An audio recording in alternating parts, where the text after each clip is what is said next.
മലയാള സിനിമയിൽ ചിരിയിലൂടെ നമ്മളെ സത്യങ്ങളോട് മുഖാമുഖം നിർത്തിയ എഴുത്തുകാരൻ ആരാണെന്ന് ചോദിച്ചാൽ അവിടെ ശ്രീനിവാസൻ എന്ന പേര് നിശബ്ദമായി ഉയർന്നു തന്നെ നിൽക്കും. കാലവും സമയവും അദ്ദേഹത്തിന്റെ എഴുത്തുകൾക്കൊരു തടസ്സമല്ലായിരുന്നു. എന്തും എവിടെയും ഒരു മടി കൂടാതെ വെട്ടിത്തുറന്ന് പറയുന്ന ശ്രീനിവാസൻ അദ്ദേഹത്തിന്റെ എഴുത്തുകളിലും അതേ പാത തന്നെ പിന്തുടർന്നു. പറയേണ്ടത് പറയേണ്ട സമയത്ത് തന്നെ അദ്ദേഹം പറയും. അത് കൊള്ളേണ്ടടുത്ത് നല്ലപോലെ കൊള്ളുകയും ചെയ്യും.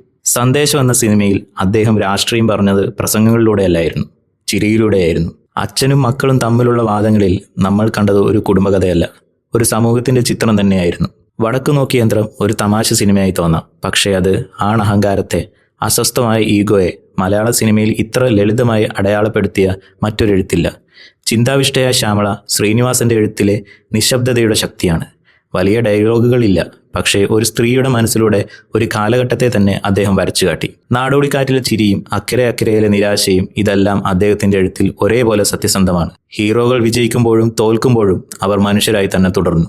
കുടുംബം, മാന്യത, സ്വാഭിമാനം ഇവയൊക്കെയാണ് ശ്രീനിവാസൻ സിനിമകളുടെ കേന്ദ്രബിന്ദു. അദ്ദേഹത്തിന്റെ നായകൻ ശക്തനാകുന്നത് പഞ്ചിലല്ല, മനസ്സിലൂടെയാണ്. കാലം മാറി, സിനിമയുടെ ഭാഷ മാറി, എന്നാലും സന്ദേശവും വടക്കുനോക്കി യന്ത്രവും ചിന്താവിഷ്ടയായ ശ്യാമളയും ഇന്നും നമ്മളോട് സംസാരിക്കുന്നു. കാരണം അത് സിനിമകളല്ല, നമ്മുടെയെല്ലാം ജീവിതമാണ്. ശ്രീനിവാസൻ ഒരു എഴുത്തുകാരൻ മാത്രമല്ല, മലയാള സിനിമയുടെ മനസ്സാക്ഷി.